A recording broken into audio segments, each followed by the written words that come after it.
Hello everybody, today I'm going to show you how to use a hand plane to trim Kreg pocket hole plugs. I've selected 5 of my planes to use for this. I want to see which one is the best suited for doing the job. I would imagine that not everybody knows what a Kreg Jig is. Well, that's one right there. And when I show you how to do this, that's the Kreg Jig. There's some special clamps that I use with the Kreg Jig. And then Kreg makes the pocket hole plugs and the pocket hole screws. And I almost forgot one of the most important parts. That's the drill bit that's specially made for use with the Kreg Jig. There it is. But before I get to work on this, I want to show you a project that I did with a Kreg Jig. And this is the project, an example of what you can do with a Kreg Jig. So the best way for me to test these old planes on the pocket hole plugs is to assemble what would be the same as with the cabinets that I've built. So the next step is to drill the pocket holes. It doesn't matter whether I'm doing stiles, rails, or the plywood panels themselves. They all get locked into the Kreg Jig just like what you see right there. This handle, you raise it to unlock, you lower it to lock it in place.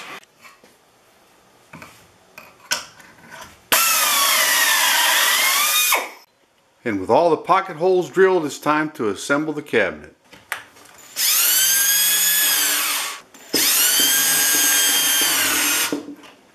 And with the sides put on, this could be your first opportunity to use one of your hand planes.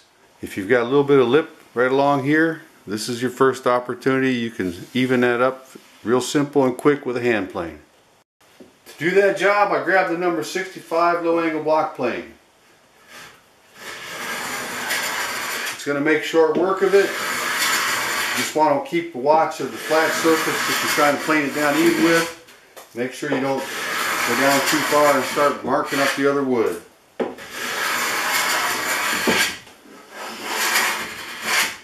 What I do while I'm doing this is use my hand and feel along the edge for a ridge. And right now, it's pretty near done. Just a little bit left right here. And that's perfect. And there's a look at that same edge after it's been planed. And with the stiles and rails attached to the front of the cabinet, we have another opportunity to use a plane. If they don't line up perfect, nothing like a low angle block plane to take that down where it's supposed to be. For this job, I'm going to use the 60½. And as you can see, it did a fine job. Got it all trued up. But what I see is another opportunity to use a block plane. Look right there where the stile rail comes together. Right at the corner. It's sticking out there by probably about a 32nd of an inch. Perfect thing for a block plane. For this job, I'm turning to another one of my old favorites. That's the number 18. As you can see, it's not going to take a lot. It's already removing wood.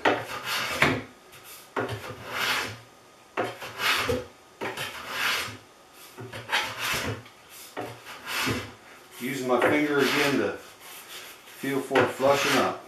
I think that's about got it. Perfect. And now that my project is fully assembled, I've got lots of holes that need to be plugged. So I put the Q-tip in the hole and swab it with glue. Line up your plug, slide it straight in.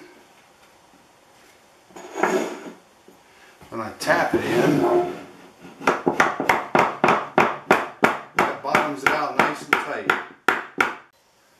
So now that the plugs have had a chance to dry, I'm going to test out the planes and see which ones work good for this job.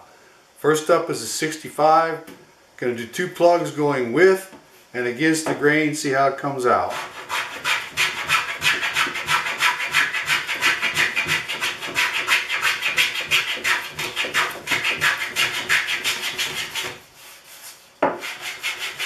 That is it for with the grain.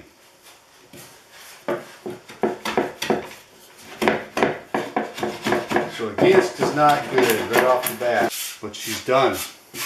Let's take a closer look. In no time flat, going with and against the grain, I got both plugs down flush with the surface without doing any marring to the surface. Little light sanding and it's going to be great. Next up for the test is an old Stanley number 140 skewed block plane.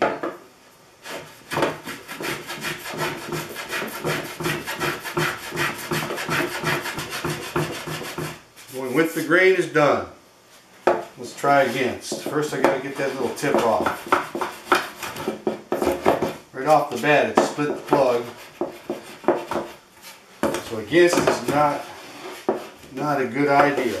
We're back to doing it with the grain.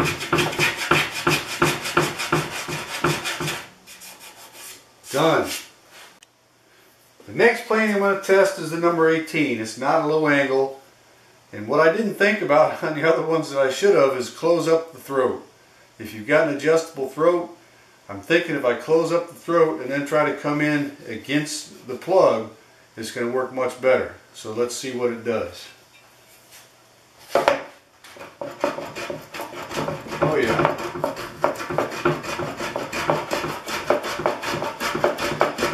Making a big difference. Smooth it up. Done. So lesson learned. Working against the plug, the pointy end coming in towards the hole, you got to have a tight throat on your plane. So that means for all the planes that I'm testing, the 140 is not the best suited. The 65, if I close up the throat, is going to work just great. The 60.5 will work great. And the number 18 with a nice tight closed up throat, as you see right there, will work great. Look at the opening on the throat for the 140 skewed plane. Way too wide to be coming in from the back side. Next up is a 60.5 with a tight throat. Coming in from both directions.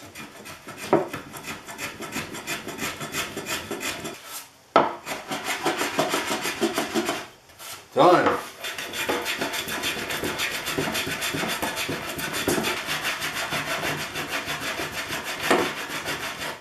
Done. Let's take a look at those. Both of those plugs are flush and perfect. The next plane I want to test is the bullnose rabbit plane, Stanley number 78. I removed all the extra parts. That's usually the way you find them when you buy them off of eBay. It's just the plane with the iron. Doesn't have the fence or the depth stop. For what I'm going to do here, I don't need the fence or the depth stop. I think this plane might be well suited for doing this kind of work. And it's not going to be better than those block planes, but by mounting the iron in the front, I'm going to be able to get into corners where it might be hard to get at with a block plane. Going with the plug first, and I want to note that setting the iron on this plane is probably harder than any of the other ones.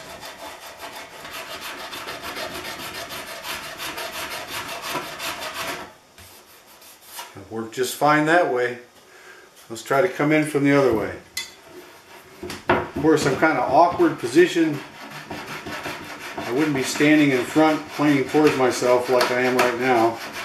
Amazingly, even with the wide throat, this appears to be working.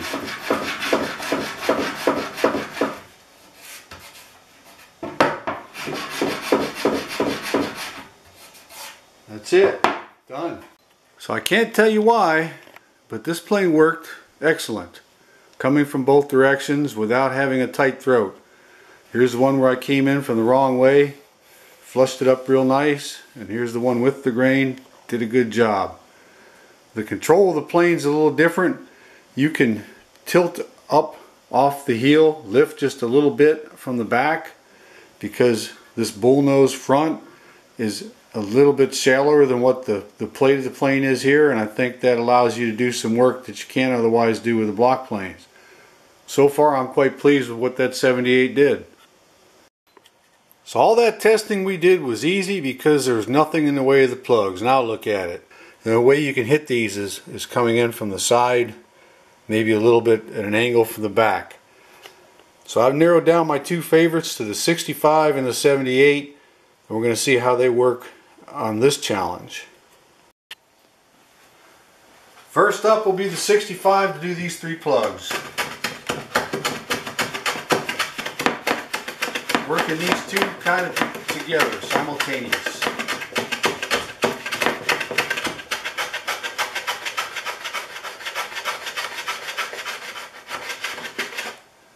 Two flushed up and the hard one to go.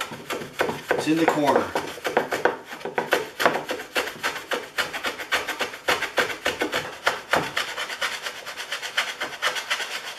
And that's it. The 65 was up for the task and did a good job. You run your fingers over them, you can't feel that they're there. Now we'll see how the number 78 performs the same task.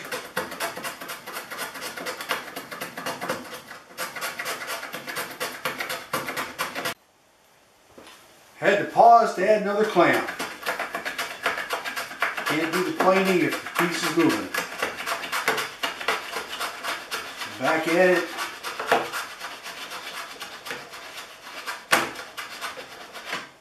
First dowel done.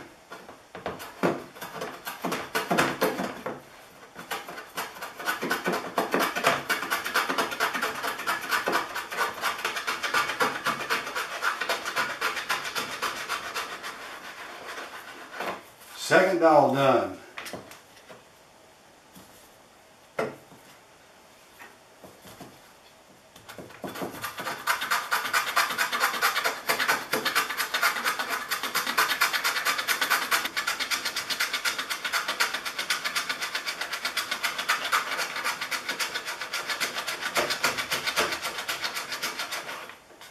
Third dowel done.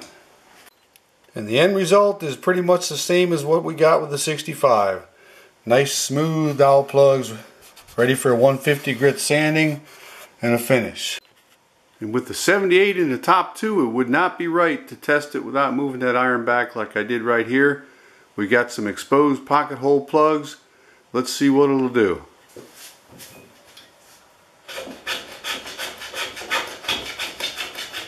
This is doing 2 plugs at a time.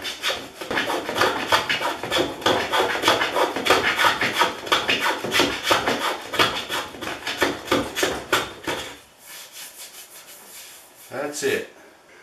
So I'm going to try it one more time with this plug on the end here. Got the iron pulled up just a little bit. I'm going to do it the hard way, coming in from the back, and see what it'll do. Once you've got the iron set properly, you just leave it alone and use it. Hopefully this is it. No problem so far coming in from the hard side. That's it. And that's it. I'd say the depth of the iron is set perfect. It's time to leave it alone and do some more plugs. So I finished up all the plugs and I got to looking at the box that I made and I thought, what a waste to throw this away. So instead I decided I'd make something out of it to be functional. I just have to put doors on the front, but I want everybody to see what it looked like. It's entirely assembled with the Kreg Jig and the screws, even that oak top. It's all put together on the underside with the pocket screws. So that's what you can do, and the little planes help out in every way. So to recap from left to right, we used a 60.5, an 18, a 65, a 140, and a 78. If I had to pick two, it'd be the 65 and 78. If I had to pick just one, it'd be the 65, but the bullnose end of the 78 gives you an option that you can't do with the 65 when you got to get in close. One use for the planes that I forgot to mention, but I did do, was wherever there's a sharp edge, it's an outer corner. I run the block plane over those maybe 5-6 passes and it takes that sharp edge off. I use the 65 to do that. What's really neat is this 65 is already spoken for. A young woodworker just starting out, 17 years old, sent me a message, said he wants to buy a 65. This is the only one I've got left to sell, so I'm going to sell this one right here, and I've delayed sending them an invoice so you can buy it. So if you're watching, the invoice is on its way. For everybody else, a lot of this stuff was probably old hat. You already knew it. If not, I hope that you learned something useful. It's on to the pile to see what's next. Time for supper. Bye.